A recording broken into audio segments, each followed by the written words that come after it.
Praise Lord. एक बार फिर खुदा उनका मैं हृदय से धन्यवाद और उसका शुक्र अदा करता हूँ कि फिर से एक बार हमें आपके साथ ऑनलाइन सर्विस में जुड़ने का, आपके साथ खुदा के कलाम को, गीत और संगीत को बांटने का मौका मिला है।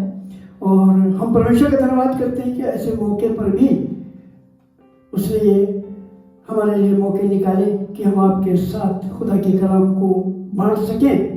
सो इसलिए हम प्रभु परमेश्वर का धन्यवाद करते हैं इस सारे आला और उत्तम इंतजाम के लिए जो किसी ज़माने में नहीं थे, लेकिन आज के समय में खुदा ने ऐसी चीज़ें हमें इनायत करेंगी जिसके द्वारा हम ऑनलाइन सर्विस में आपके साथ जुड़ सकते हैं। तो उन सारी बातों के लिए परमेश्वर का धन्यवाद करते हैं।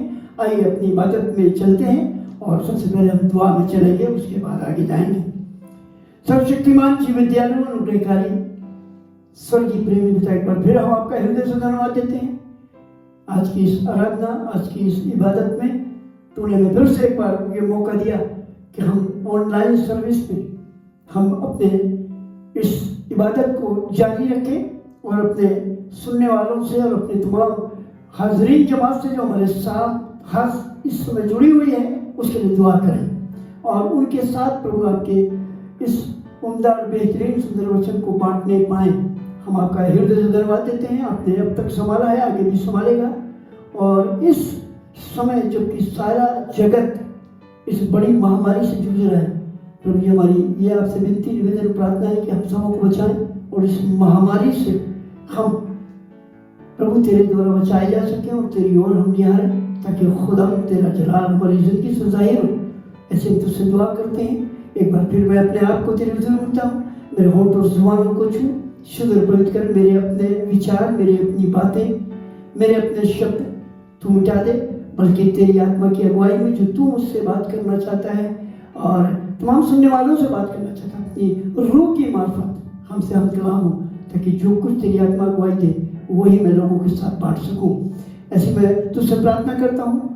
और जितने लोग यहाँ बैठे हैं, जो हमारे साथ जुड़े हैं, जो इस प्रोग्राम में सम्मिलित हैं, उन सब के लिए भी दुआ करता हूँ। सबों को बड़ी आशीष और बरकत दे, सुनने के लिए कान, समझने के लिए बुद्धि और ज्ञान और ऐसा एक्सेप्ट करने वाला हृदय दे कि आज का वचन अधिकारी से उनके हृदय में बसने पाए और वो तेरे आगमन के लिए अपने आप को तैयार कर सके। सारा आदर में तेरा है, तुझे देते हैं और खुदा दे पाठ सब कुछ तेरे बेटे अपने उद्धार करता यीशु मसीह के नाम से मांगता हूँ, सुनकर ग्रहण कर दीजिए, आमीन।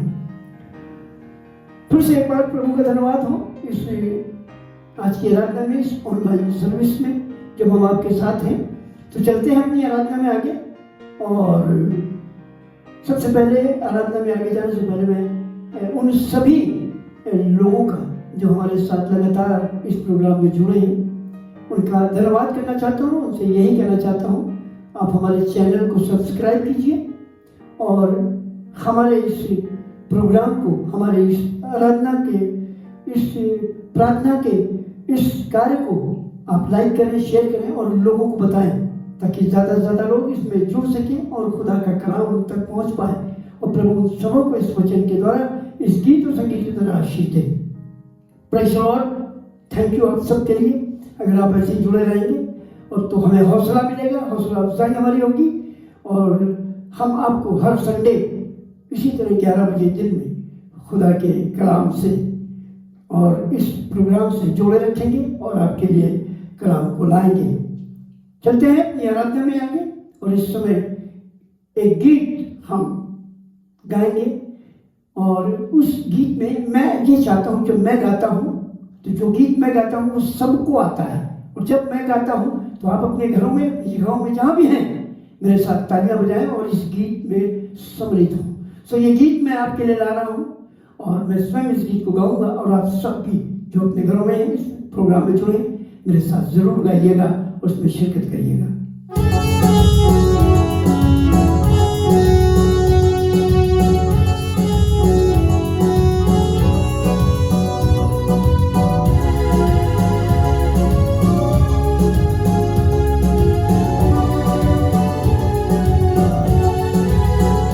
मेरे दिल तू ना होना निरा, तेरा यीशु मददगार है। मेरे दिल तू ना होना निराश, तेरा यीशु मददगार है। वो पहुँच देगा तेरे आंसू, वो पहुँच देगा तेरे आंसू, फिर क्यों तू गमज़ारे है। मेरे दिल तू ना होना निराश, तेरा यीशु मददगार है। मेरे दिल तू ना होना निराश, तेरा यीशु मददगार है। वो पहुँच देगा तेरे आंसू, वो पहुँच देगा तेरे आंसू, फिर तू गमज़ारे है। मेरे दिल तू ना होना निराश, तेरा यीशु मददगार है। मेरे दिल तू ना होना निराश, तेरा यीशु मददगार है।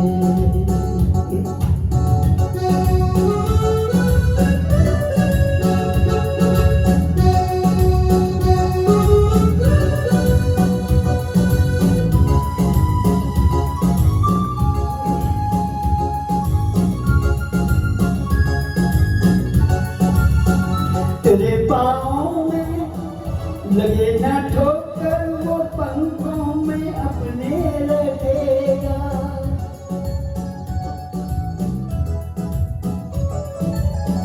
तेरे पाँव में लगे ना ठोकर, वो पंखों में अपने रखेगा।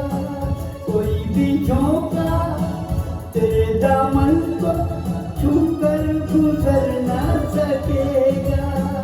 वही रखवाला उसी ने संभाला, वही रखवाला उसी ने संभाला, करता वही प्यार है। मेरे दिल तू ना होना निराश, तेरा यीशु मददगार है।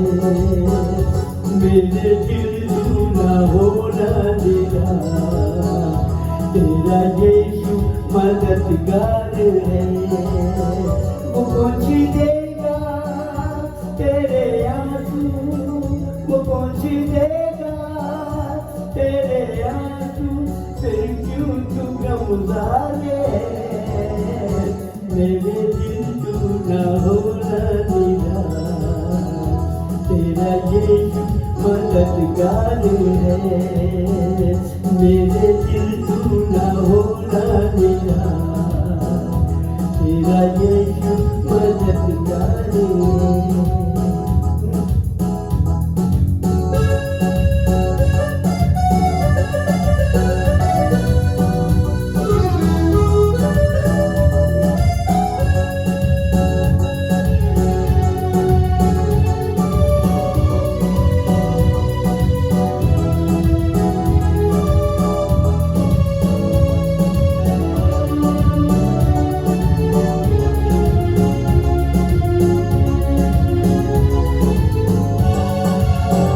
बदल डाला है यीशु ने मुझको कि जैसे नया कोई इंसान।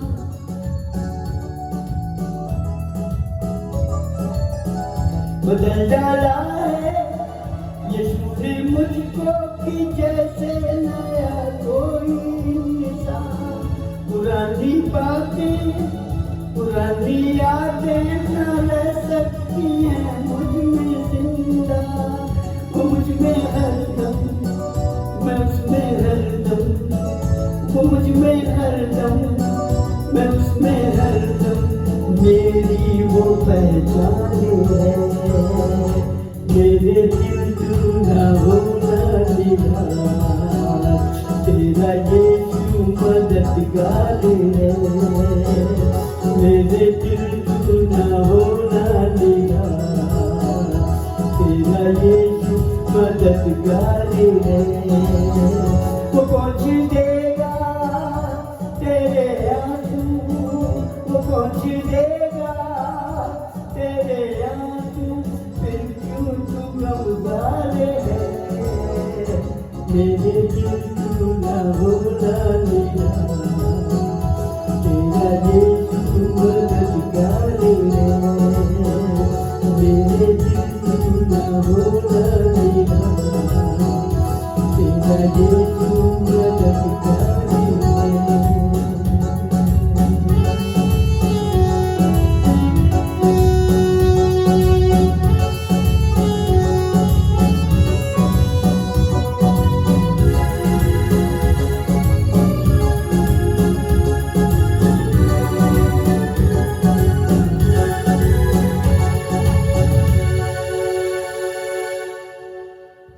चलिए आज के वचन में चलते हैं और इससे पहले आज के वचन के लिए प्रभु से शक्ति मांगेंगे, एक छोटी सी दुआ करेंगे।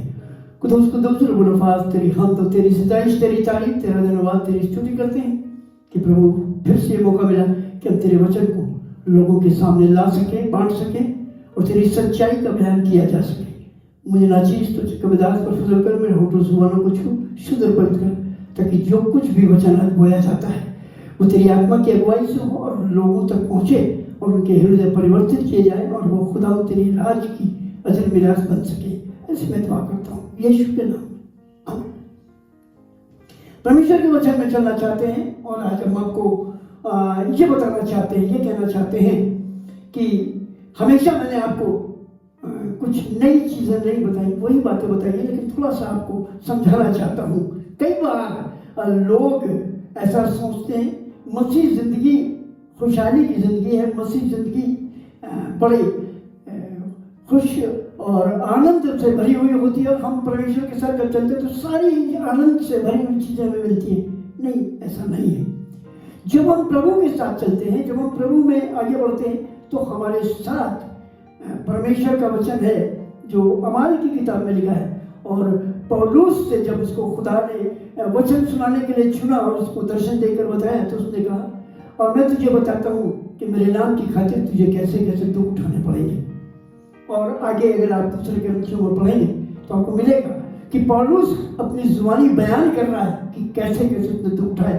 तो मसीह जिंदगी दुखों की जिंदगी होती है, कांटों पे चलने वाली जिंदगी होती है, जिसे हम बगैर आत्मा के नहीं चला सकते। कई बार हम ये सोचते हैं दुख से हम कैसे गुजरे, लेकिन जब आत्मा होता है, परमेश्वर हमारे साथ होता है तो हम चल पाते हैं। आज मैं आपको ये बताना चाहता हूँ और आज के वचन में मैं आपको ले चलता हूँ। हम आपके सामने खुदा के कलाम को पढ़ते भी जाएंगे ताकि आप उस कलाम मुकद्दस को जो हम आपके लिए लाने जा रहे हैं उसको हम पढ़ सके। ज़बूर 119 और उसके 75 पद को मैं पढ़ रहा हूँ, उसे सुनिए। हे यहोवा, मैं जान गया कि तेरे नियम धर्म है और तूने अपनी सच्चाई के अनुसार मुझे दुख दिया। Praise the Lord. मैंने जान लिया कि तेरे नियम धर्म है और तूने अपनी सच्चाई के अनुसार मुझे दुख दिया। और खुदाम के कलाम में लिखा है, अगर वो मुझे दुख देता है तो कलाम ये बताता है, अरे मेरी बेटी, जब खुदा तेरी तंबी करे तो उसका बुरा नहीं मानना, क्योंकि जिसे वो प्यार करता है उसे तंबी करता है। और कई बार जब हम खुदा में बढ़ने लगते हैं, जब हम खुदा में आगे जाते हैं, खुदा के लिए ज्यादा प्रार्थना फास्टिंग प्रेयर करते हैं, उसके वचन को मनन करते हैं, उसकी सेवा करना चाहते हैं, उसकी सेवा में आगे बढ़ते हैं, तब तमाम परीक्षाएं शैतान की ओर से, तमाम प्रॉब्लम्स मुसीबतें हमारी जिंदगी में आती है। बहुत से, मैंने कई बार आपको बताया अपने वचन में, बहुत से लोग आके कहते हैं आदमी साहब जितना हम दुआ करते हैं, जितना ज्यादा हम वचन पढ़ते हैं उतनी तकलीफ आती है। ये आना चाहिए, जरूरी है, क्योंकि खुदा हमें दुख में ले जाकर सिखाना चाहता है। और ये भी बता दूं, परमेश्वर का आनंद यह है कि हम उसके साथ दुख उठाते हुए आगे बढ़ेंगे तो हम परमेश्वर की सच्ची और खरी सेवा कर पाएंगे। इसी 119 ज़बूर के 67 पद में मैं पढ़ रहा हूं, सुनिएगा। इससे पहले कि मैं दुखित हुआ मैं भटकता था। इसका मतलब है जब मुझे दुख नहीं मिला, जब मेरी तंबी नहीं हुई, जब मैं परेशानी में नहीं पड़ा तो मैं भटकता था। ये बहुत बेहतरीन बात लिखी है, मैं भटकता था। आगे लिखा है, परंतु अब मैं तेरे वचन को मानता हूं। Praise God. दुख पड़ने के बाद, दुख उठने के बाद भटकना खत्म हो गया, दुख उठाने के बाद परमेश्वर की मर्जी समझ में आई, और तब हम ज़बूर नबी कहता है अब मैं तेरे वचन को मानता हूँ। और जो मेन आयत आज की जो मैं आपके साथ पढ़ रहा हूँ वह है 71 पद, इसी 119 ज़बूर का 71 पद, जिसमें लिखा हुआ है मुझे जो दुख हुआ वो मेरे लिए भलाई हुआ, जिससे मैं तेरी विधियों को सीख सकूं। Praise God. मुझे जो दुख हुआ वो मेरे लिए भला हुआ ताकि मैं तेरी विधियों को सीख सकूं। और आज मैं इसी कंटिन्यूएशन में, इसी ताकत में मैं आपको एक ऐसे स्थान पर ले जाना चाहता हूं, एक ऐसे व्यक्ति के पास ले जाना चाहता हूं, ऐसे व्यक्ति के जीवन के बारे में बताना चाहता हूं जिसके जीवन में ये आयत ने काम किया। क्या किया?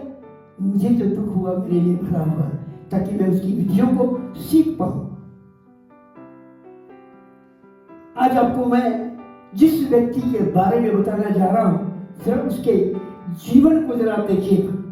बहुत ही धनाढ़ पुरुष था, प्रधानमंत्री था मिस्र के अंदर, और खुदा का बेहतरीन अगुवाई पाने वाला बंदा था। परमेश्वर की आत्मा उसके साथ रहती थी। हालेलुया। मैं आपको ये बताना चाहता हूं, उसके हम शुरुआती जीवन से चलेंगे। पैदाइश की किताब उत्पत्ति की पुस्तक उसका 37 अध्याय और उसके पहले पद से 3-4 पद हम देखेंगे जो मैं पढ़ रहा हूं आपके लिए। याकूब तो कनान देश में रहता था जहां उसका पिता परदेशी होकर रहता था। और याकूब के वंश का वृत्तांत यह है कि यूसुफ 17 वर्ष का होकर अपने भाइयों के संग भेड़ बकरियों को चलाता था, और वो लड़का अपने पिता की पत्नी बिलहा और जिल्पा के पुत्रों के संग रहा करता था, और उनकी बुराइयों का समाचार अपने पिता के पास पहुंचाया करता था। और इजराइल अपने सब पुत्रों से बढ़ के यूसुफ से प्यार करता था, क्योंकि वह उसके बुढ़ापे का पुत्र था और उसने उसके लिए एक रंग बिरंगा अंगरखा बनवा रखा था। यहाँ पर लिखा हुआ है इसके शुरुआती जीवन 17 साल की उम्र में, मैच्योर नहीं हुआ है, अभी ये पूरी जवानी में नहीं आया है, और अभी ये छोटी उम्र का है। इसके शुरुआती जीवन को हमने देखा, ये अपने पिता की भेड़ बकरियों को चलाया करता था, लेकिन खुदा की नजर इस पे थी। मैं आपको बताना चाहता हूँ, बिना आलम से बेशतर जो चुन लिए जाते हैं उन पर खुदा की नजर होती है।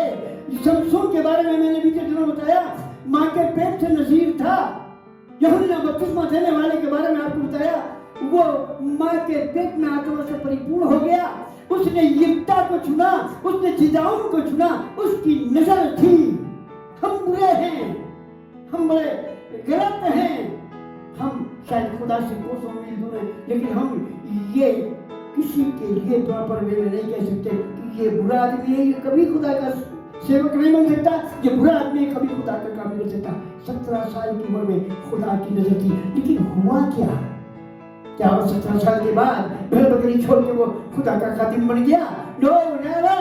यहाँ तो दुख उठाने की बात है, अभी तो बहुत कुछ बाकी है जो मैं आपको इस वचन में बताने जा रहा हूँ। ऐसा लिखा है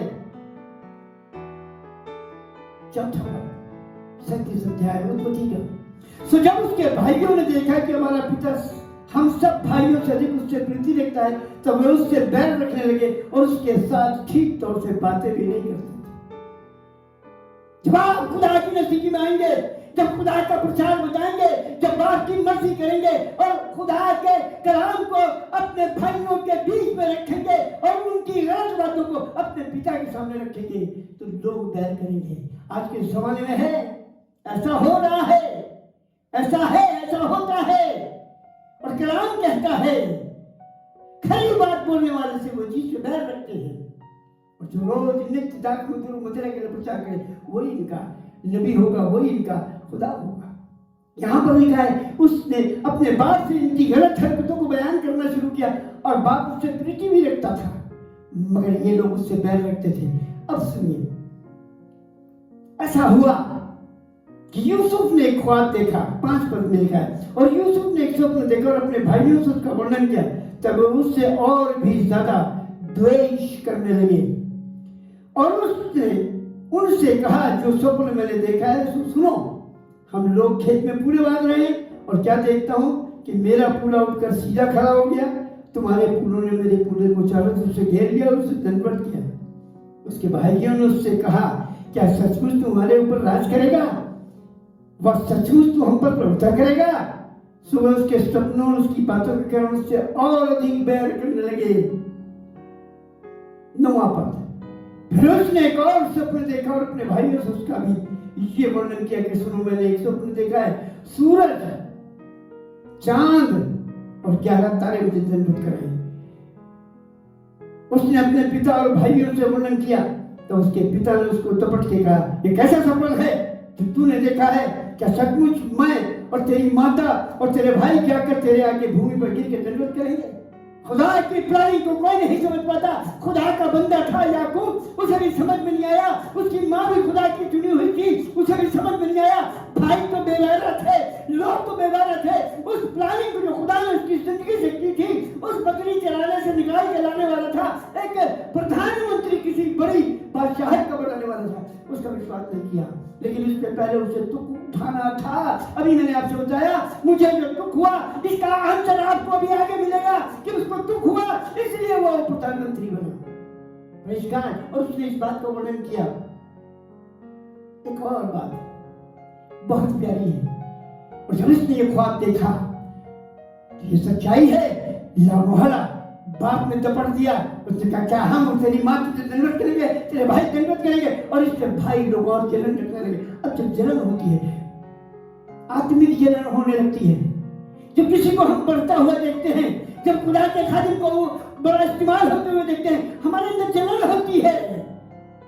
ये कलाम में लिखा है, देखते हैं, ऐसा लिखा है 18 पद में इसी के। और जो ही उन्होंने, उसके भाइयों ने उसे दूर से आते देखा तो उसके निकट आने के पहले उसे मार डालने की युक्ति की और आपस में कहने, देखो वो सपने देखने वाला आ रहा है। आज ये खुदा के कलाम की बात बता रहा हूं, मैं परमेश्वर लड़कपन की बात बता रहा हूं। आज से अगर मैं 45 साल पीछे जाऊं अपनी जिंदगी को लेकर, मैं बहुत उम्र का कम था और खुदा ने मुझे इस्तेमाल करना शुरू किया। मैं बहुत इस्तेमाल हो रहा था। एक दिन मैं एक जगह पर मीटिंग ले रहा था, बहुत भीड़ थी और मैं लड़का ही था। मैं मीटिंग ले रहा था, वहां पर एक बहुत बुजुर्ग व्यक्ति थे, बहुत अच्छे कलाम के जानने वाले, कलाम प्रचार करते थे।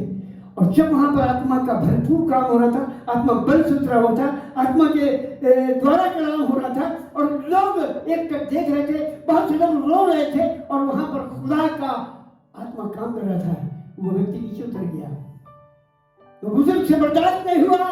उसने कहा, ये वही आ रहा है, इसे पकड़ लो, ये ख्वाब देखने वाला आ रहा है, इसे पकड़ लो, मार डालो। उसी तरह वो नीचे उतर गया और वहां भीड़ जमा कर ली 2 4 6 लोगों की और कहने लगे, ये ऐसे शब्द मुझे कहने में शर्म आती है। कहने लगे, ये कल का लौंडा है, ये क्या कलाम जानता है, मैं बहुत सीनियर हूं, मुझसे क्या बताएगा, ये कलाम सुना रहा है। लोगों ने मुझे बताया।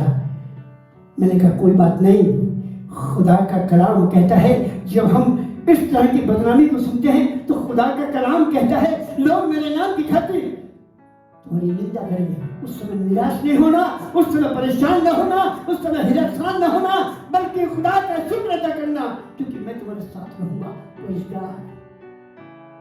खुश होना, उछलना, आनंदित होना तुम्हारे नाम किताब मुकद्दस में है। हालेलुया। इनके भाइयों ने एक प्लानिंग करी, इस खुदा के बंदे की मार डालने की प्लानिंग करी। और आगे लिखा है, सो आओ हम उसको घात करके किसी गड्ढे में डाल दें और कह देंगे कि कोई दुष्ट पशु उसको खा गया, फिर हम देखेंगे कि उसके सपनों का क्या हाल होगा।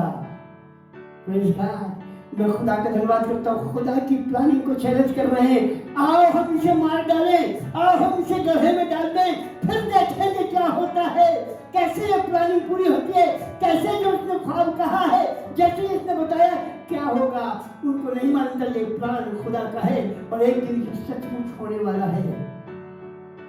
मैं एक दिन सोच रहा था, ये यूसुफ खुदा को बहुत प्यार करने वाला था, अपने घर का दुलारा था, लेकिन इससे पहले कि खुदा उठाए, इससे पहले कि खुदा इसे उनके में जाए, इसे गहरे में जाना पड़ा, सूखे कुएं में जाना पड़ा, मौत में जाना पड़ा, मरने के लिहाजा में इसे छोड़ दिया। आप खुदा के खातिर बनना चाहते हैं, अगर आप खुदा के लिए इस्तेमाल होना चाहते हैं, तो आपको मौत का सामना करना पड़ेगा, आपको गहरे में जाना पड़ेगा, आपको नीचे जाना पड़ेगा। हमने लिखा है राजा जब चुह गया तो यिर्मयाह के लिए कहने लगा, इसे गले में डाल दो, उस दलदल और कीच में डाल दो। यिर्मयाह को दलदल और कीच में डाल दिया गया, और जब निकाल दिया तो उसने राजा से रिक्वेस्ट की, मुझे फिर से दलदल और कीच में ना जाने दे, ये तो मैं मर जाऊंगा। और उसकी खुदा ने दुआ सुनी। यहाँ पर लिखा है उसे गले में डाल दिया। लेकिन एक बात नहीं लिखी है जो मैं आपको बताने जा रहा हूँ, ये बात आपको समझाने जा रहा हूँ। जिस समय ऐसे व्यक्ति को गड्ढे में डाला गया, जब इस व्यक्ति को गड्ढे में डाल दिया गया, जब ये व्यक्ति गड्ढे में पड़ा हुआ था, तो क्या कर रहा था? उस मौत के मुंह में, उस मुसीबत में, उस दुख में, जहां पर उसे अंदाजा नहीं था कि वो गड्ढे में है, निकलेगा, जिंदा निकलेगा या मुर्दा निकलेगा, या निकल पाएगा कि नहीं, लोग देख पाएंगे, दोबारा जिंदगी से इसकी मुलाकात होगी, कभी इसके साथ कुछ अच्छा होगा, नहीं मालूम था। लेकिन एक बात बताना चाहता हूँ, वो उस गड्ढे में भी दुआ कर रहा होगा। हालेलुया। उस गड्ढे में जिसमें दानियेल नबी की पुस्तक को पढ़ेंगे तो लिखा है, जैसे वो अपने नियम के अनुसार दिन में 3 बार खिड़की खोलकर उधर मुंह करके दुआ करता था, बराबर करता रहा, वो उस राजा की आज्ञा से नहीं डरा। उसने कहा कि घंटे बजे घड़ियाल, मैं इस मूर्ति को नहीं टूटूंगा। उसे नहीं मालूम था इसका हासिल क्या होगा, मगर उसे ये मालूम था मेरा छोड़ने वाला जीवित है। हालेलुया। और लोग दुआ कर रहा है, और लोगों ने उसकी शिकायत करी और उसे भूखे शेरों की मांग में डाल दिया गया। आपको मालूम है, जब दानियेल को गड्ढे में डाला जा रहा होगा, दानियेल के दिल में क्या होगा मैं जानता हूँ, मैं आपको बताने जाता हूँ, और आपको समझ में आना चाहिए। जो व्यक्ति उस भूखे शेर के गड्ढे में डाला जा रहा था, वो ईमान में उस समय में मजबूत था। उसे मालूम था मेरा छुड़ाने वाला जीवित है, ये मुझे गड्ढे में नहीं और कहीं भी डाल दें तो भी मैं बचाया जाऊंगा, क्योंकि मैं उसके सामने निष्पाप हूँ, मैं उसके सामने साबित कदम हूँ, मैं उसके सामने खुदा की सच्चाई का बयान कर रहा हूँ, और मैं गलत नहीं कर रहा हूँ, इसलिए वो मुझे बचाएगा। और ऐसा लिखा है, बहुत खूबसूरत बात लिखी, वो मेरा इस वचन से ताल्लुक रखता है, इसलिए थोड़ा बता रहा हूँ, लेकिन वो वचन का मैटर नहीं है, लेकिन मैं बता रहा हूँ।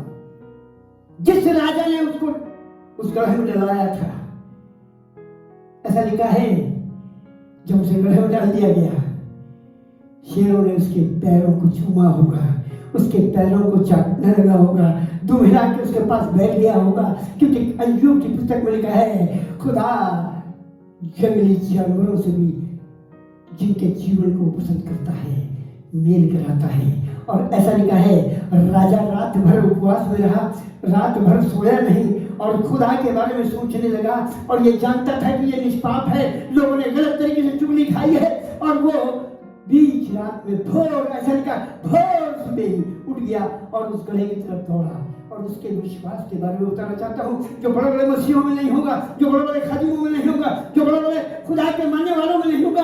राजा दौड़ के गया, कोई दूसरा नहीं दौड़ा, कोई खुदा का खादिम नहीं दौड़ा, किसी को आभास नहीं था कि क्या होने वाला है, सबको मालूम था कि वो गड्ढे में गया मर जाएगा, लेकिन राजा वहां से दौड़ता हुआ आया और चिल्ला चिल्ला कर कह रहा है।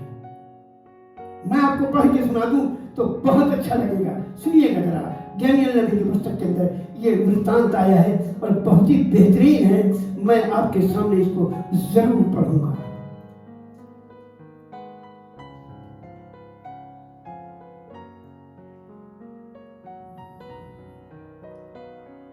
ऐसा लिखा हुआ है,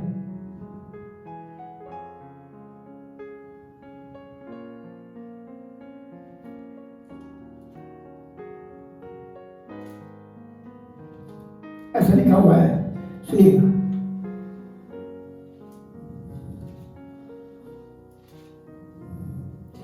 भोर को पौ फटते ही, दानियेल नबी की पुस्तक उसका 6वां अध्याय उसके 19 पद से भोर को पौ फटते ही राजा उठा और सिंहों के गढ़े की ओर फुर्ती से चला गया। और जब राजा गढ़े के निकट आया तब दुख भरी आवाज में शोक भरी वाणी से चिल्लाने लगा और दानियल से कहा, हे दानियल। जरा गौर फरमाइएगा राजा के शब्दों पर जिसने उसे गले में डाला है। क्या कह रहा है? हे दानियल, हे जीवते परमेश्वर के दास, क्या तेरा परमेश्वर जिसकी तू नित्य उपासना करता है तुझे सिंहों से बचा सका है? तब दानियल ने कहा राजा से कहा, हे राजा, तू युगानुयुग जीवित रहे। मेरे परमेश्वर ने अपना दूध भेजकर सिंहों के मुंह को ऐसा बंद कर रखा कि उन्होंने मेरा कुछ भी नहीं बिगाड़ा, क्योंकि मैं उसके सामने निर्दोष पाया गया। और हे राजा, तेरे सन्मुख भी मैंने कोई भूल नहीं की। तब राजा ने आनंदित होकर दानियल को गले में से निकालने की आज्ञा दी और दानियल गले में से निकाला गया और उसने हानि का कोई चिन्ह न पाया। तब राजा सारी पृथ्वी के रहने वाले देश देश और जाति जाति के सब लोगों, भिन्न भिन्न भाषा बोलने वालों के पास ये लिखा, तुम्हारा बहुत कुशल हो। अब ये आज्ञा देता हूँ कि जहां जहां मेरे राज का अधिकार है वहां के लोग दानियल के परमेश्वर के सम्मुख कांपते और थरथराते रहे, कि जीवता और युगानुयुग तक रहने वाला परमेश्वर रही है। उसका राज विनाशी और उसकी प्रभुता सदा रहेगी। जिसने दानियल को सिंहों से बचाया वही बचाने और छुड़ाने वाला है और स्वर्ग में और पृथ्वी पर और चिन्हों और चमत्कार का प्रकट करने वाला है। और दानियल द्वारा कुछ फारसी दोनों राज्यों के दिनों में भागवान रहा। हालेलुया। दानियल ने गवाही नहीं दी, लेकिन दानियल को जिसने गले में डाला उसने गवाही दी। शद्रक, मेशक, अबेदनगो के बारे में पढ़े तो वहां भी राजा कह रहा है, जिसने उसे आग में जलाया वही कहता है, जिंदा खुदा के खादिमों बाहर आ जाओ। और उसने बड़ी गवाही दी। अगर आप उसको सुनेंगे तो टाइम लग जाएगा। वहां भी राजा ने गवाही दी और कह दिया, अब उसे फिर कभी कोई दानियल के खुदा के अलावा किसी को नहीं सिजदा करेगा। ऐसा लिखा है। मैं चाहता था कि मैं उस शब्द को आपके सामने जरूर थोड़ा सा पढ़ दूं और आप उस शब्द को जरा सा ध्यान से सुनेंगे। सुनिएगा। नबूकदनेस्सर कहने लगा, धन्य है शद्रक, मेशक और अबेदनगो का परमेश्वर, जिसने अपना दूत भेजकर अपने दासों को इसलिए बचाया क्योंकि इन्होंने राजा की आज्ञा न मानकर उसी पर भरोसा रखा और ये सोचकर अपना शरीर भी अर्पण किया कि हम अपने परमेश्वर को छोड़ किसी देवता के पास ना वंदन मत न करेंगे। इसलिए अब मैं ये आज्ञा देता हूँ। सुनिए, राजा कह रहा है, अब मैं ये आज्ञा देता हूँ कि देश देश और जाति जाति के लोग और भिन्न भिन्न भाषा बोलने वाले जो कोई शद्रक, मेशक और अबेदनगो के परमेश्वर की कुछ भी निंदा करेगा वो टुकड़े टुकड़े किया जाएगा और उसका घर घूरा बनाया जाएगा। और ऐसा कोई देवता नहीं जो इस रीति से बचा सके। तब राजा ने बाबुल में और उस प्रांत में शद्रक, मेशक और अबेदनगो का पद ऊंचा किया। ये दानियल के 3 अध्याय के 26 पद से आखिरी पद तक पढ़ेंगे तो आपको ये जिक्र मिल जाएगा। Praise God. मैं खुदा का धन्यवाद करता हूँ। जब ये गड्ढे में था तब इसने रो रो के दुआ नहीं करी, क्योंकि ये दुआ तो कर चुका था और उसे मालूम था कि मैं निर्दोष हूँ, मुझे खुदा बचाएगा। Praise Lord. आपको बताना चाहता हूँ, आप सुनिए, जब आदमी गड्ढे में है दुख में जाना पड़ेगा। आपको एक जगह और ले चलता हूँ, आपको एक जगह और बताना चाहता हूँ, बहुत शॉर्टकट में आपको बताना चाहता हूँ। एक खुदा का खादिम था जिसका नाम योना था और खुदा ने उसे कहा नीनिवे में जाकर प्रचार करते, क्योंकि उनकी चिल्लाहट और वो सारी गड़बड़ी मेरे सामने आ चुकी है, तो अब जाकर वहां प्रचार कर और ये बता दे 40 दिन और 40 रात प्रचार करके बता दे। लोग 40 दिन के बाद नाश हो जाएंगे, आग और गंधक गिरे के रुखसत हो जाएंगे। ये कैसा खादिम है योना, जिसने पता नहीं क्या दिमाग में इसके आया, सोचा कि पता नहीं ऐसा हम कहेंगे होगा कि नहीं होगा। पहला सवाल इसके दिल में आया होगा, ऐसा होगा कि नहीं होगा, खुदा करेगा कि नहीं। दूसरा सवाल, अगर मैं गया और मैंने ये प्रचार किया और ऐसा ना हुआ तो मेरी इंसल्ट होगी, बेइज्जती होगी। और अगर बच गया तो मैं क्या करूंगा। इसलिए भागा। सुनिए, खुदा की प्लानिंग से भागा। ये खुदा की प्लानिंग से भागा और भाग के किराया देकर खुदा से भागकर एक जहाज पे चढ़ गया। अब यहां पर लिखा है उसके छोटे हिस्से में मैं जाना चाहता हूं। और जब ये समुद्र में फेंक दिया गया, तब योना ने उसके पेट में से अपने परमेश्वर यहोवा से प्रार्थना करके कहा, मैंने संकट में पड़े हुए यहोवा की दुहाई दी और उसने मेरी सुन ली।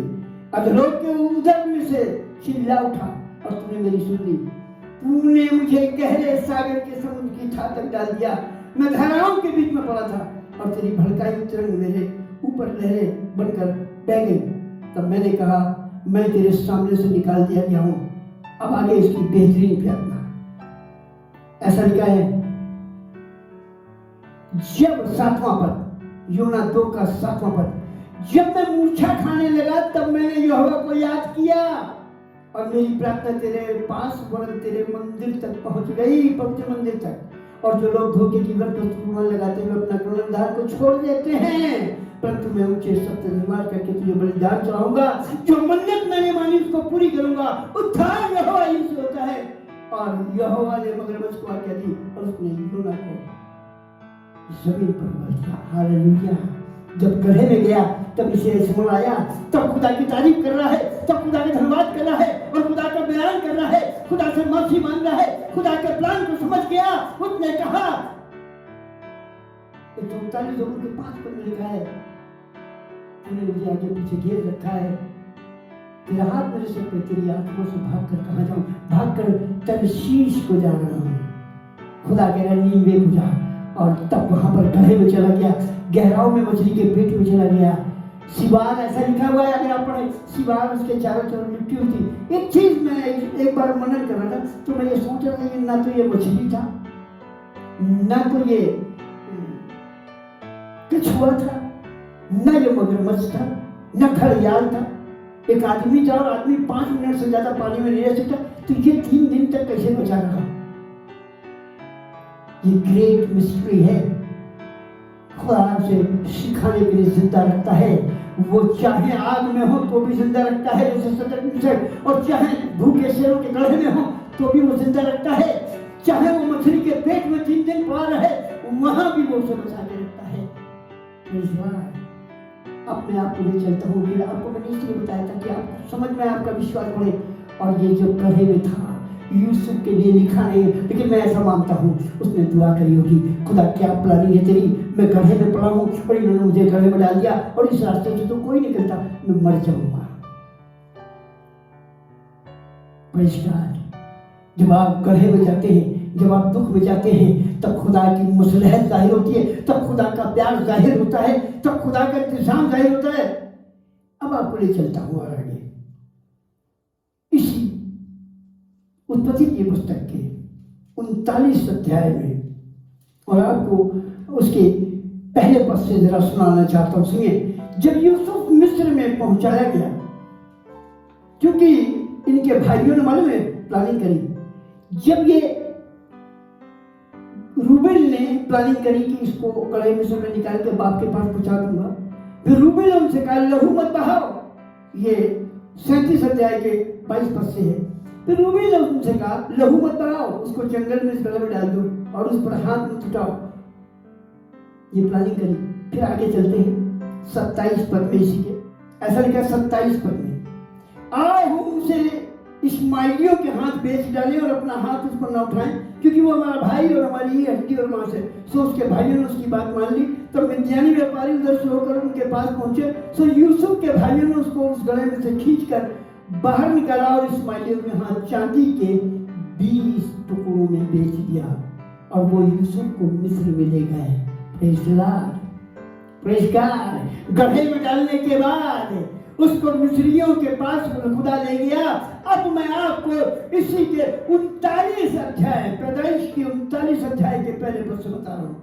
जब मिस्री उसे वो लोग ले गए, वहां बेच दिया, तब होता क्या है, पहले पद से 39 अध्याय के, जब यूसुफ मिस्र में पहुंचाया गया, तब पोतीफर नाम एक मिस्री, जो फिरौन का हाकिम और जल्लादों का प्रधान था, उसने उसको इस्माइलियों के हाथ से जो उससे वहां ले गए थे मोल लिया और यूसुफ अपने मिस्री स्वामी के घर में रहता था। एक बहुत प्यारी बात, दूसरा पद जरा बहुत गौर से सुनिएगा। ऐसा लिखा है, और यूसुफ अपने मिस्री स्वामी के घर में रहता था और यहोवा उसके संग था। Praise God, hallelujah. यहोवा उसके संग था। तो मैं ये बता रहा था, अभी पहले आपको मैंने बताया, वो गड्ढे में भी उसके साथ था। और मैं ये आपसे कह रहा था कि मुझे नहीं मालूम, लिखा नहीं है, लेकिन उस गड्ढे में भी यूसुफ दुआ कर रहा था। हालेलुया। और वो दुआ यहाँ पर आप पढ़ें तो समझ में आता है। और यूसुफ अपने मिस्री स्वामी के घर में रहता था और यहोवा उसके संग था।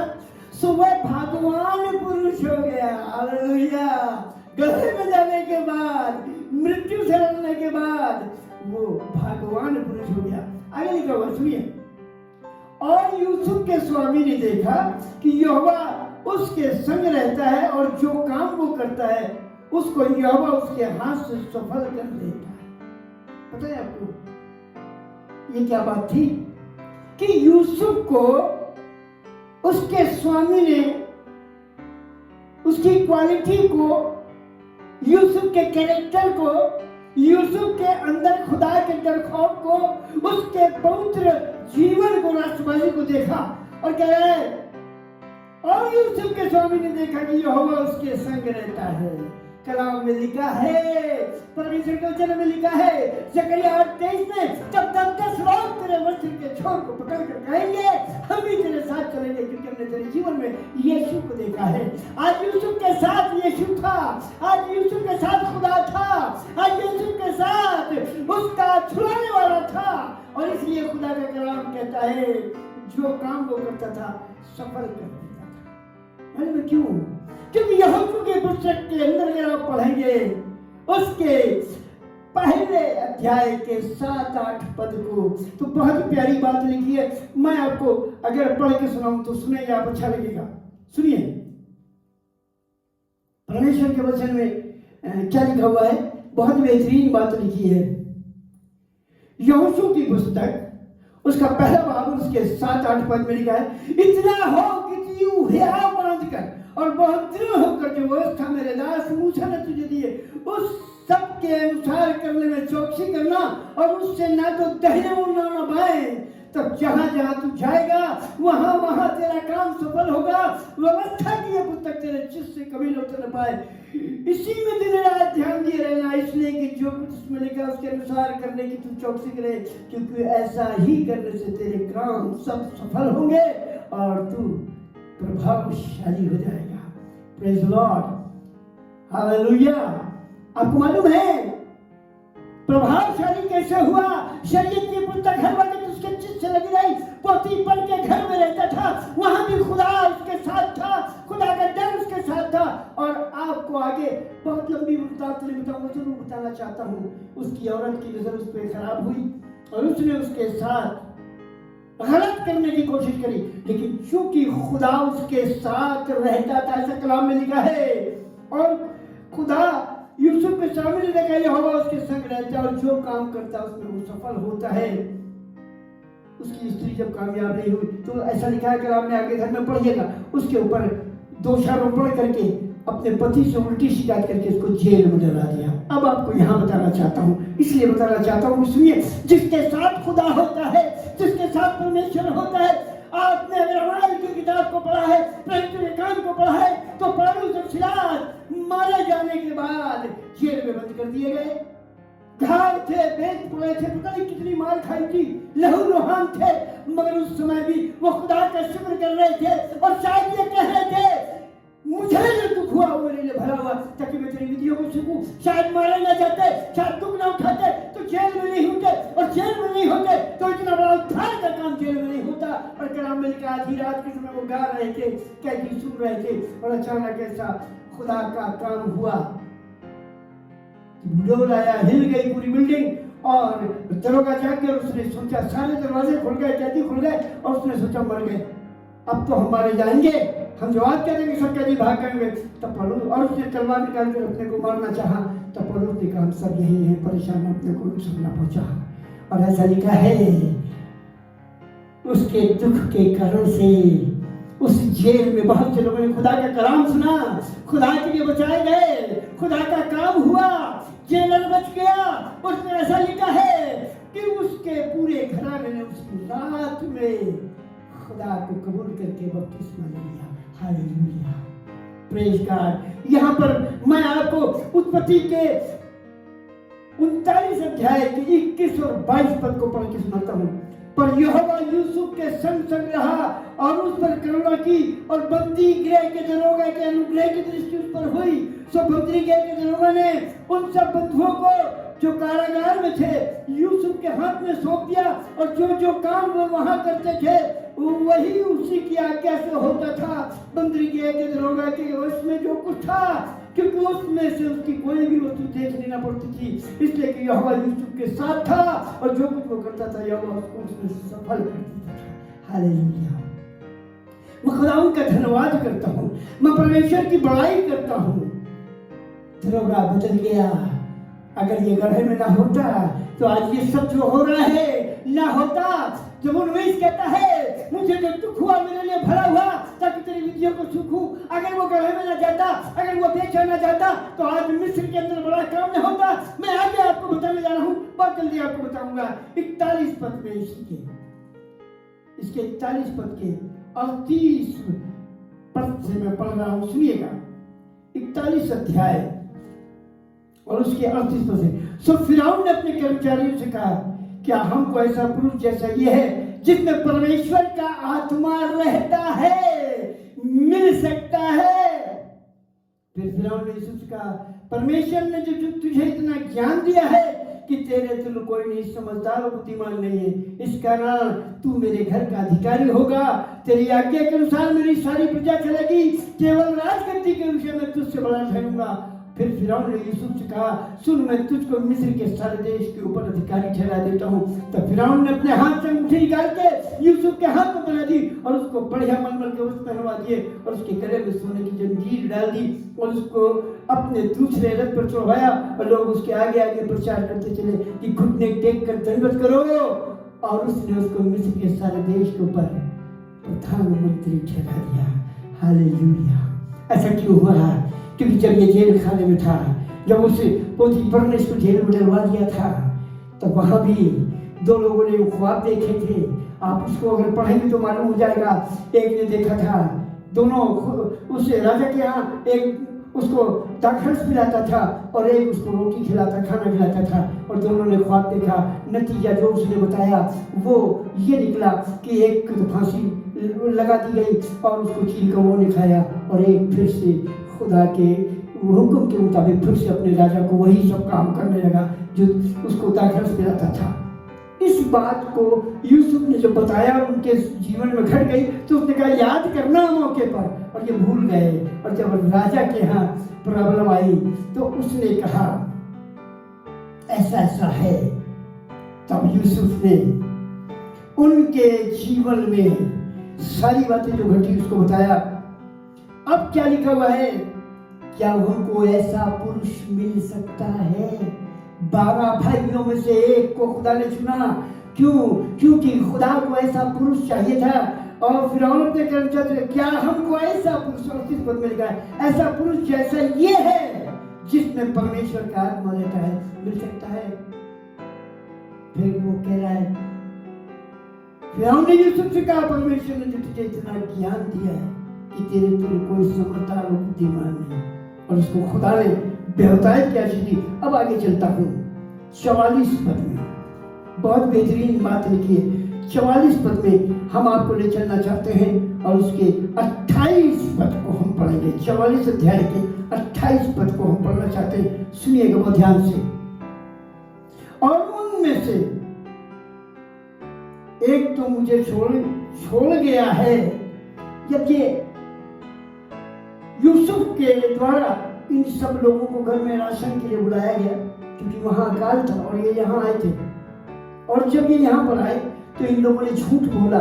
यूसुफ से बोल रहे जिसको बेचा था, कहने लगे एक भाई था मेरा बाप, जब बिन्यामीन को उसने बुलाया तो कहा एक भाई मेरा मर गया और एक बाप उसके बगैर रह नहीं पाएगा, हम क्या करें? परेशान थे। और उनमें से एक तो मुझे छोड़ गया। ये वो याकूब के बारे में यूसुफ से बयान कर रहे हैं कि बाप ने ऐसा कहा। कैसा कहा? एक तो मुझे छोड़ गया और मैंने निश्चय कर लिया कि वो फाड़ डाला गया होगा, और तब से मैंने उसका मुंह नहीं देखा, क्योंकि बेटा मेरा मर गया। उसे भी मालूम था कि वो मर गया, लेकिन यहाँ वो है जो आज अपने बड़े जलाल को जाहिर करना चाहता है और दिखा देना चाहता है कि जो खुदा के साथ अपने संबंध को बनाए रखता है उसके जीवन में कितनी खुशी और आनंद आता है। इसी के 20 पद को भी अगर हम आपके सामने पढ़े तो, और हमने अपने प्रभु से कहा, हाँ हमारा बूढ़ा पिता तो है और उसके बुढ़ापे में एक छोटा सा बालक भी है, परंतु उसका भाई मर गया। देखा आपने कितना झूठ बोल रहे हैं। लेकिन अब आगे मैं चल रहा हूँ, 45 अध्याय में आपको ले जा रहा हूँ। 45 अध्याय के 4 पद से मैं आपके सामने पढ़ूंगा, सुनिए।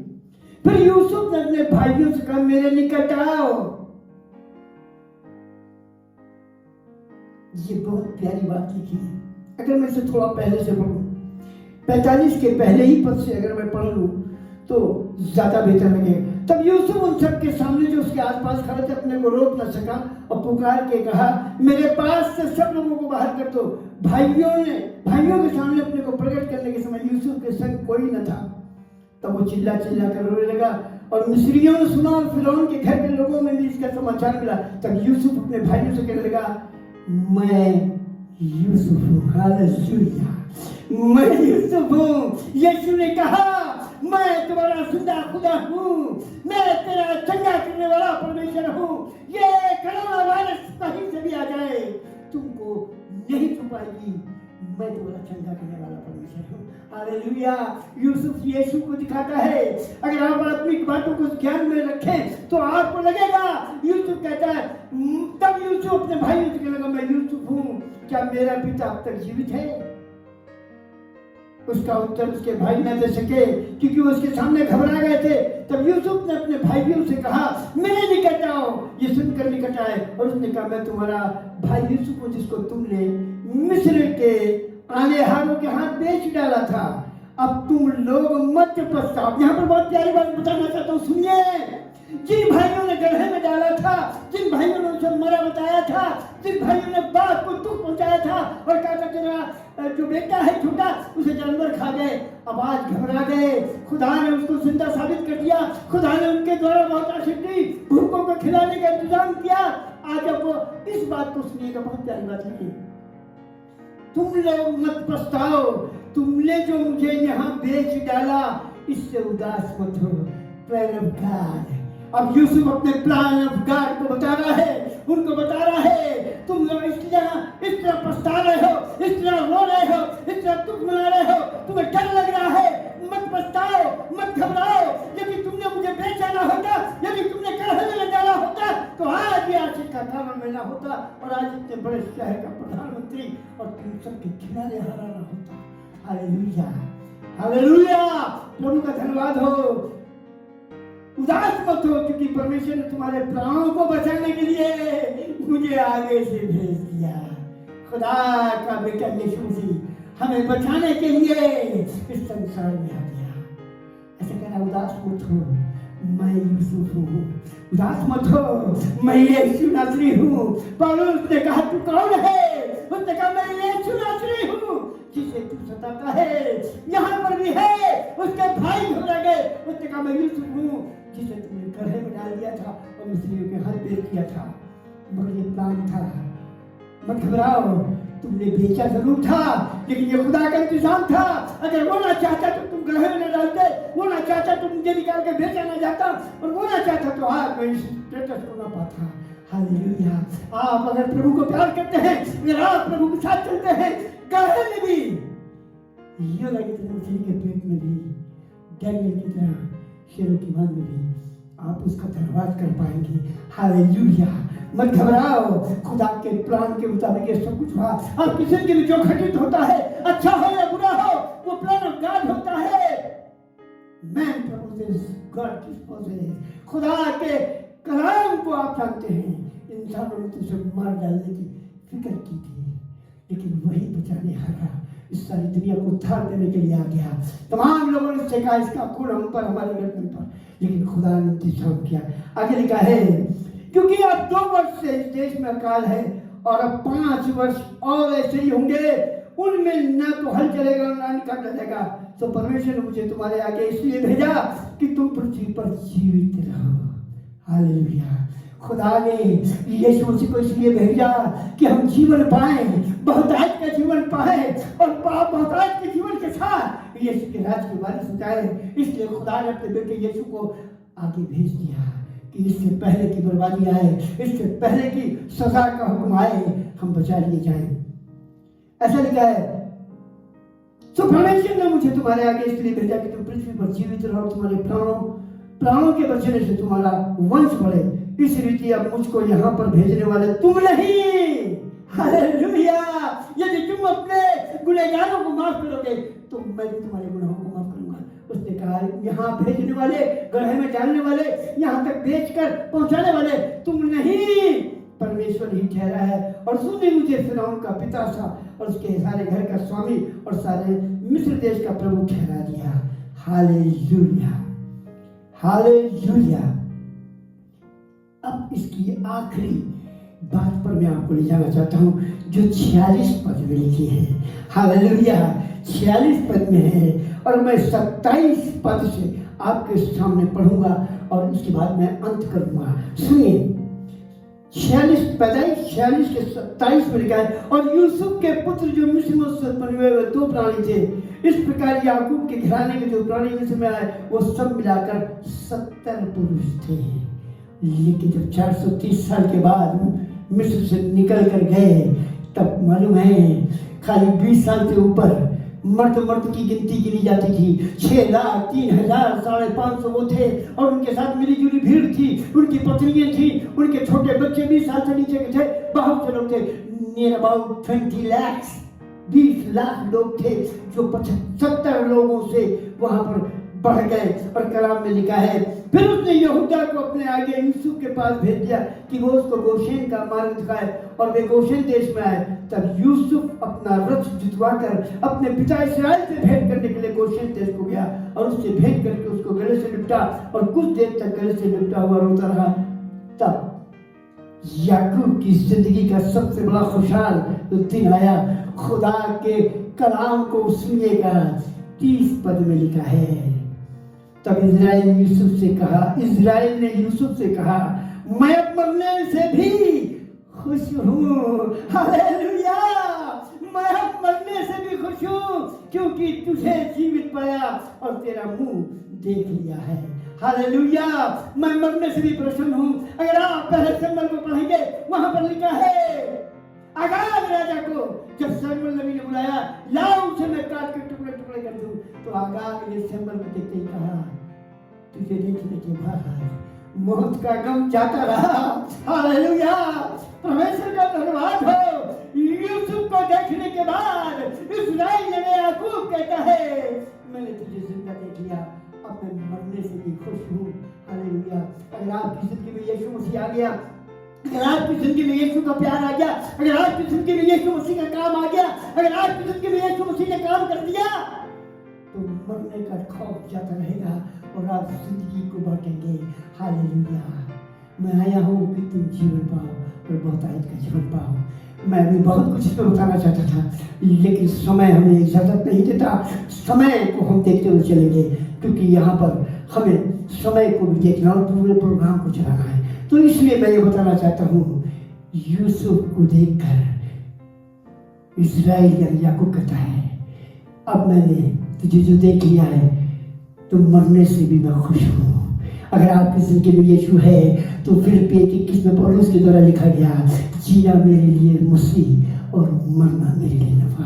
हालेलुया, से लाउडली हालेलुया आप सब बोले, परमेश्वर का धन्यवाद करें कि परमेश्वर ने यूसुफ नामी आत्मिक रूप से यीशु को हमारे लिए भेजा, अपने आगे आगे भेज दिया।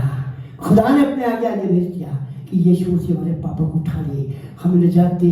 जिसको लोगों ने सलीब पर चढ़ा के मार डाल के खत्म करना चाहा, वही हमारा छुड़ाने वाला, पापों को क्षमा करने वाला और आशीष देने वाला हो गया। हालेलुया, खुदा की ओर ताकिए। कलाम में लिखा, जिन्होंने उस पर नजर की चेहरे प्रकाशमान हो गए। आज मैं चाहता हूँ कि आप सबके चेहरे प्रकाशमान हो जाए। खुदा को मांगिए और देखिए और उससे कहिए, मुझे अपनी आशीषों से ब्लेस करते हैं। God bless you. खुदा आप सबों को आशीष दे। अब समय होगा कि हम दुआ में चलें। बीमारों के लिए दुआ करें, कोरोना वायरस के लिए दुआ करें और तेल पानी के लिए दुआ करें। इससे पहले गीत बजाएंगे जो भाई जेम्स पैट्रिक के द्वारा गाया जाएगा।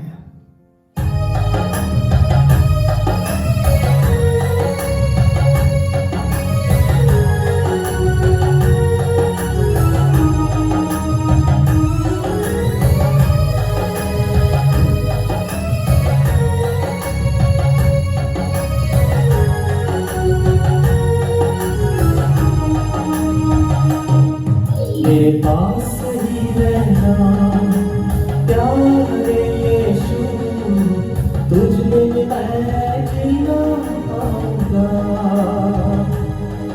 मेरे पास ही रहना प्यारे यीशु, तुझ बिन मैं जीना पाऊंगा। Hallelujah hallelujah hallelujah hallelujah hallelujah hallelujah hallelujah hallelujah.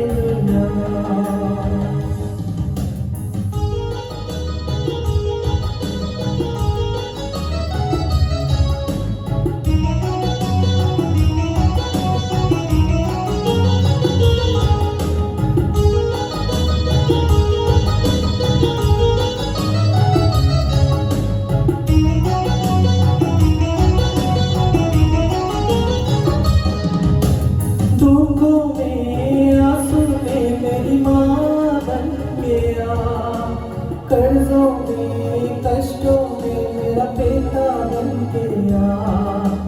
दुखों में आंसू में मेरी माँ बन गया, कर्जों में कष्टों में मेरा पिता बन गया। मेरे पास ही रहना प्यारे यीशु, तुझ बिन मैं जीना पाऊंगा। मेरे पास ही रहना प्यारे यीशु, तुझ बिन मैं जीना पाऊंगा। Hallelujah hallelujah hallelujah hallelujah hallelujah hallelujah hallelujah hallelujah.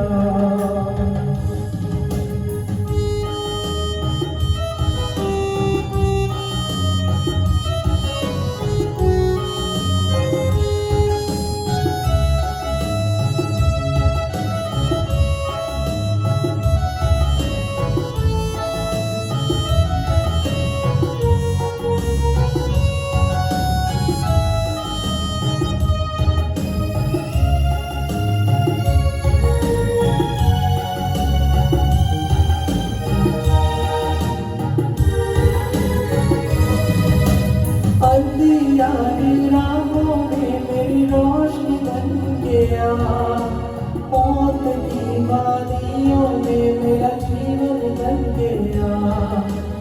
अंधियारी राहों में मेरी रोशनी बन गया, मौत की वादियों में मेरा जीवन बन गया। मेरे पास ही रहना प्यारे यीशु, तुझ बिन मैं जीना पाऊंगा। मेरे पास ही रहना प्यारे यीशु, तुझ बिन मैं जीना पाऊंगा। Hallelujah hallelujah hallelujah hallelujah hallelujah hallelujah hallelujah hallelujah.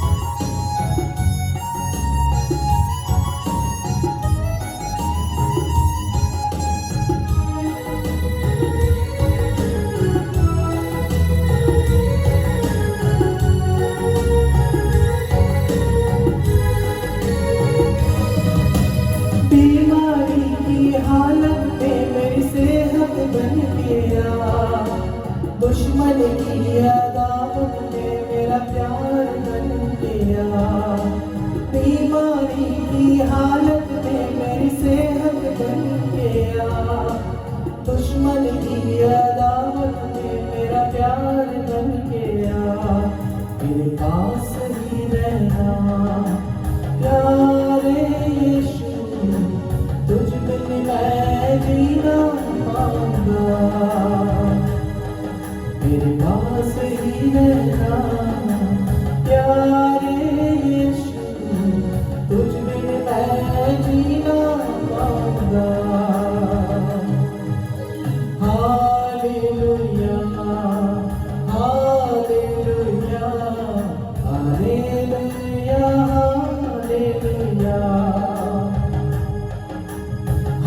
Hallelujah hallelujah hallelujah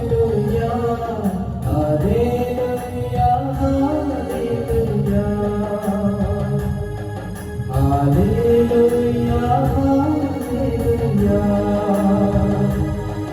hallelujah hallelujah.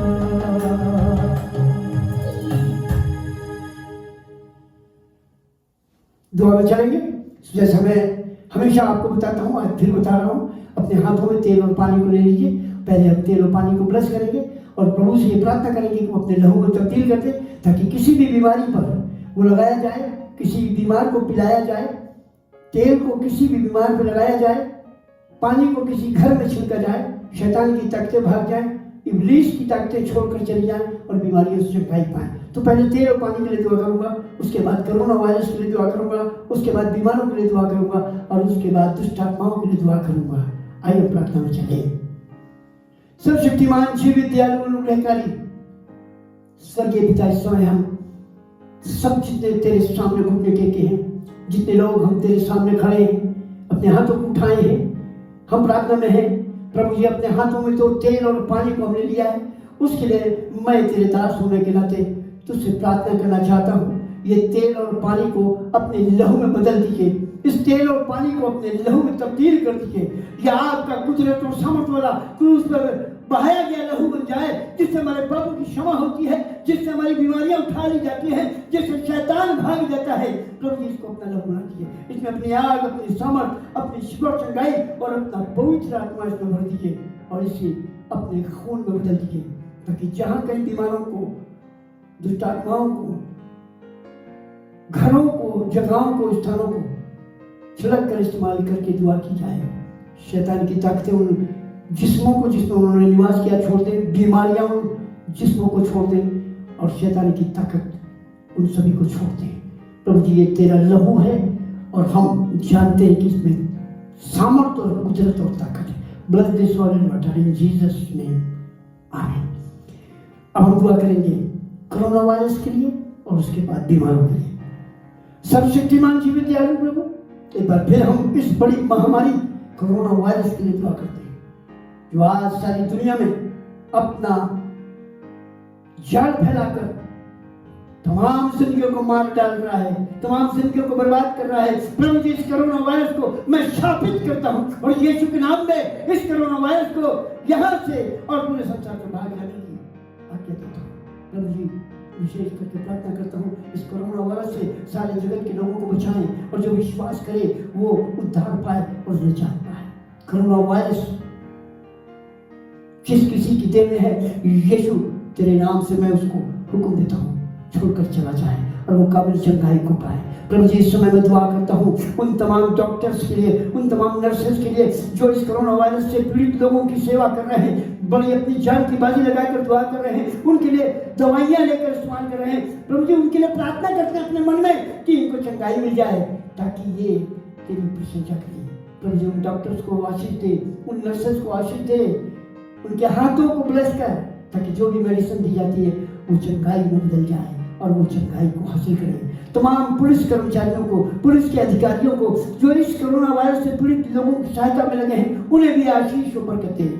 प्रार्थना करता हूँ खुदा तमाम मीडिया के लोगों को, उन लोगों को जो इस काम में हमारी अगुवाई और मदद कर रहे हैं कि कोरोना वायरस से पीड़ित लोगों की वो सुरक्षा में, उनको इधर से उधर पहुँचाने में और किसी काम में लगे हैं, उनको भी आशीष दे।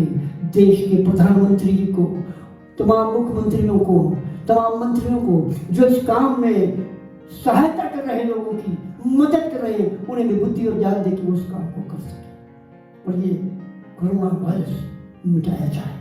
प्रभु जी, अब हम उन लोगों के लिए दुआ करते हैं जो किसी भी बीमारी से ग्रसित हैं, किसी भी पीड़ा से ग्रसित हैं। अगर उन्होंने विश्वास के साथ अपने हाथों को अपनी बीमारी पर रखा है, अगर अपना दाहिना हाथ अपने सीने पर रखा है, अगर उन्होंने अपना दाहिना हाथ अपने सर पर रखा है, हर एक बीमारी हम तुझे यीशु में स्थापित करते हैं, तुझे दबट कर छिड़क कर हुक्म देते हैं, हर एक शरीर को छोड़ दे, चाहे छोटी बीमारी हो चाहे बड़ी बीमारी हो, हर एक बीमारी यीशु के नाम में हर एक पीड़ित को छोड़कर चली जाए और वो चंगाई को हासिल करे, तेरी प्रशंसा और बड़ाई करे।